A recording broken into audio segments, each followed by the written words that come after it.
నిధుల ఏదైనా మాట పర్సంటేజ్ ఉంటుందో దేవుడెరకండి. దాన్ని కూడా ఒక్క కొంచెం నిమిషం సుజాత గారు, నిధుల మాట దేవుడెరక, అక్కడున్న కొండ మీద ఉన్న దుర్గమ్మ ఎరక. నేననేది లైఫ్ జాకెట్లు లేవు అక్కడ, ఆ బోట్లకి, ఎన్డీఆర్ఎఫ్ బోట్లకి. ఈ ప్రిపేర్డ్నెస్ గురించి మాట్లాడుకోవాల్సిన అవసరం ఉంది కదా గవర్నమెంట్. నేను ఇక్కడ విమర్శ గురించి, వాళ్ళు వీళ్ళు చేసే విమర్శల గురించి మాట్లాడట్లా, మనకుండే బాధ్యత గురించి మాట్లాడుతున్నా. బోట్లు ఉన్న అవైలబిలిటీలో నేవీ పర్సనల్ వచ్చారు, వాళ్ళకి లైఫ్ జాకెట్లు లేవు. దీన్నే కదా ప్రిపేర్డ్నెస్ అంటారు. కాస్తో కూస్తో ఆ గవర్నమెంట్లో మాట్లాడేది ఆయన ఒక్కరే, పవన్ కళ్యాణ్ ఒక్కరే. ఆయన మాట్లాడితే కానీ కావు. సరే, మళ్ళీ మీ దగ్గరకు వస్తే ఈ లోపల జగడం సత్యనారాయణ గారి దగ్గరికి వెళ్దాం. మరి జగడం సత్యనారాయణ గారు, జాతీయ విపత్తు మాట అటకెక్కేసింది, తర్వాత లైఫ్ జాకెట్లు లేవు, ప్రిపేర్డ్నెస్ లేదు. మీరు మీ దగ్గర రెడీగా ఇంత పెద్ద బండి ఉంటుంది, ఇదంతా జగన్మోహన్ రెడ్డి వైఫల్యం అని చెప్పి ఆ బండ తీసి ఆయన మీద వేసేస్తే బోల్డన్ని ఎలాగూ పాపాలు అరాచకాలు ఆయన లిస్టులో ఉన్నాయి కాబట్టి ఇంకో 10 యాడ్ అవుతాయి ఆయనకి. అంతకు మించి జనాలకి ఎంటర్టైన్మెంటే తప్పించి మీరేం చేస్తున్నారు? 100 రోజులకి మీరు దగ్గరలో ఉన్నారు. 100 రోజుల దగ్గరలో ప్రిపేర్డ్నెస్ లేకపోవటం ఏంటి?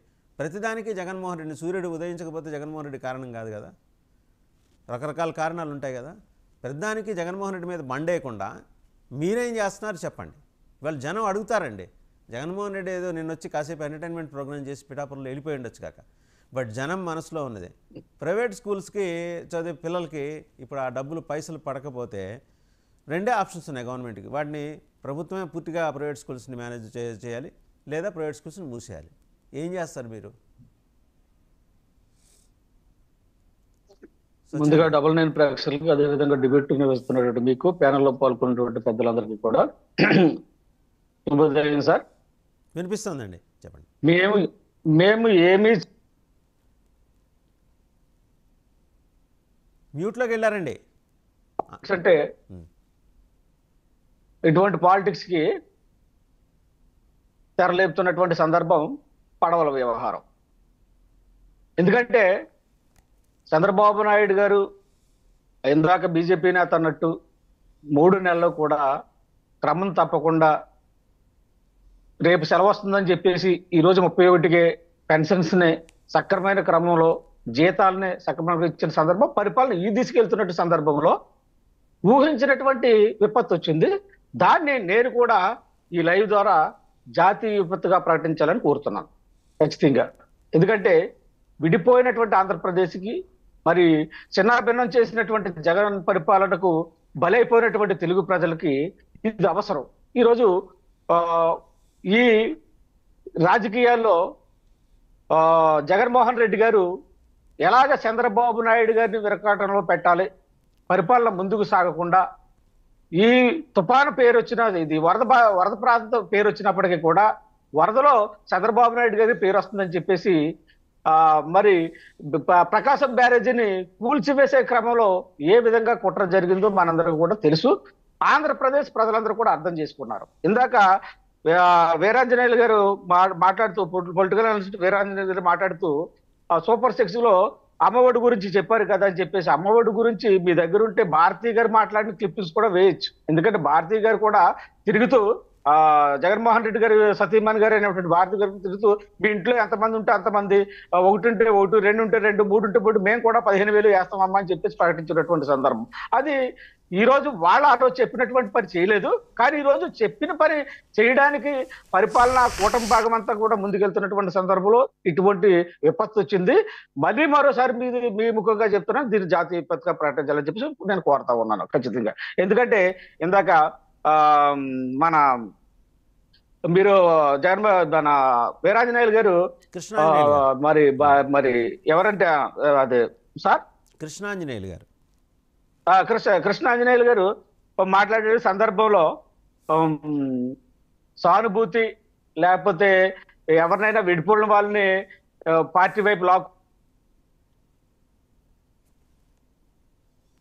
పేజీలు జగన్మోహన్ రెడ్డి గారి దగ్గర హిస్టరీలో లేవు. ఎందుకంటే తల్లి వెళ్ళిపోతే పట్టించుకోలేదు, చెల్లెలు వెళ్ళిపోతే పట్టించుకోలేదు, బాలినేలు పెద్ద లెక్క, దూరపు బంధువు.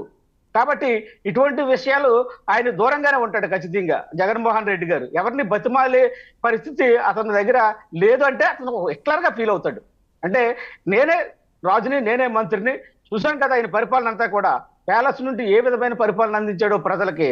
ప్యాలెస్ నుంచి ఆయన కనిపెట్టింది ఏంటంటే ఎలాగా రేపొద్దున్న చంద్రబాబు నాయుడు గారు ఎలాగో వస్తారు కాబట్టి ఏ విధంగా పరిపాలన ఇరకాటంలో పెట్టాలని చెప్పేసి పన్నగలే ఇరు బురద రాజకీయాలు మాట్లాడుతున్నట్టు సందర్భం. నిన్న పిఠాపురంలో వెళ్ళినటువంటి సందర్భంలో నిజంగా మేడం గారు అన్నట్టు 100 మంది కూడా లేరు. నిజంగా ఆయన కూడా కృత్రిమంగా రప్పించుకున్నటువంటి కార్యకర్తలతో ఆయన చక్కదిద్ది మీరు అన్నట్టు డ్రామా ఆర్టిస్ట్ అంటున్నారు చూసారా, చిరంజీవి గారికి ఏంటంటే సారీ పవన్ కళ్యాణ్ గారు డ్రామా సినీ ఆర్టిస్టు, లేకపోతే చంద్రబాబు నాయుడు డ్రామా ఆర్టిస్ట్ అన్నారు చూసా, ఈయన డ్రామా ఆర్టిస్ట్ గా వెళ్ళాడు అక్కడికి. ఆయన మాట్లాడిన భాష కానీ ఆయన మాట్లాడినటువంటి తీరు కానీ డ్రామా ఆర్టిస్ట్ కంటే మరి ఏదో వేరైనా పదం ఉంటే జగన్మోహన్ రెడ్డి డిక్షనరీలో మనం నెతకాలి ఖచ్చితంగా. ఎందుకంటే ఆ విధమైనటువంటి అక్కడ కూడా చూడండి కుళ్ళి రాజకీయాలు, కుళ్ళెత్తుల రాజకీయాలు ఏంటంటే పవన్ కళ్యాణ్ పెట్టుకోవాలనే ఉద్దేశంతో మాట్లాడినటువంటి మాటలు, చంద్రబాబు నాయుడు గారిని టార్గెట్ చేసినటువంటి మాటలు, అంటే మళ్ళీ అక్కడ ఉన్నటువంటి ఓటు బ్యాంక్ అని కాపులు ఓటు బ్యాంక్ ఎక్కడైతే డిస్టర్బ్ అవుతుందో అని చెప్పేసి ఈయన మాట్లాడే మాటలు ఏవైతే ఉన్నాయో ఖచ్చితంగా ఈరోజు ప్రజలు గమనించారు. సుజాత మేడం గారు ఇందాక మాట్లాడారు. తర్వాత మన బీజేపీ నాయకులు కూడా ఇందాక మాట్లాడుతూ కొన్ని సందర్భాల్లో రాజకీయాలు కేంద్రాన్ని మాతో పాటు బీజేపీతో పాటు జనసేనతో పాటు అందరూ కూడా రిప్రజెంటేషన్ చేసుకుంటూ ఇప్పుడు వరదలో సహాయ సహకారాలను అందించడానికి కేంద్రాన్ని కోరుతున్నటువంటి సందర్భం. చంద్రబాబు నాయుడు గారు ఆల్రెడీ మరి ఢిల్లీలో ఉండి ఏ విధమైనటువంటి రాజకీయాలతో వెనకొస్తారనేది చూద్దాం. ఎందుకంటే ఏదైనా ప్రజలకు మేలు చేయాల్సింది పోయి ప్రజలకు జరిగిన నష్టాలని ప్రభుత్వాల దృష్టికి తీసుకురావాల్సింది పోయి రాజకీయ విమర్శలు, చెత్త రాజకీయాలు, బురద తెలియని రాజకీయాలు జగన్ చేస్తున్నారు. ఒక ప్రశ్న అండి, నిన్న వైసీపీ ఒక ప్రకటన రిలీజ్ చేసింది. జగన్మోహన్ రెడ్డి గారికి తమ్ముడి వరుసైన అభిషేక్ రెడ్డి గారి ఆరోగ్య పరిస్థితి విషయంలో తెలుగుదేశం రాజకీయం చేస్తుంది, ఆయన్ని కోమాలోకి పంపించింది వైసీపీ అనే పద్ధతిలో మీ నాయకులు మాట్లాడటాన్ని తప్పుపడుతూ చేసింది. అంటే అది కూడా గొడ్డలపోటు దిశగా నడిపిస్తున్నారా అని కొన్ని మీ అనుకూల మీడియా ఉంటుంది కదా, అందులో వచ్చిన కథనాలని ప్రస్తావిస్తూ ప్రకటన చేశారు. మరీ అంత టూ పర్సనల్గా వెళ్ళి దాడి చేయాల్సినంత నెసిటీ ఏముందండి? ఆయన అనారోగ్యంతో హాస్పిటల్లో ఉన్నారు అభిషేక్ రెడ్డి గారు. ఈ హిమ్సెల్ఫ్ ఈజ్ అ డాక్టర్. అవసరమా మీ నాయకులకి అది? ఇప్పుడు జనరల్గా ఏంటంటే జగన్మోహన్ రెడ్డి గారి రాజకీయాలన్నీ కూడా గొడ్డల పోటే కాదు, కోడికత్తి వ్యవహారాలు కూడా ఈ రోజు కూడా తెలనటువంటి వ్యవహారాలు, సాక్ష్యం చెప్పలేనటువంటి పరిస్థితులు అతని దగ్గర ఉన్నాయి. రాజకీయాలు ఆ దిశగా వెళ్తే మనందరం కూడా బాధపడాల్సినటువంటి అవసరం ఉంది.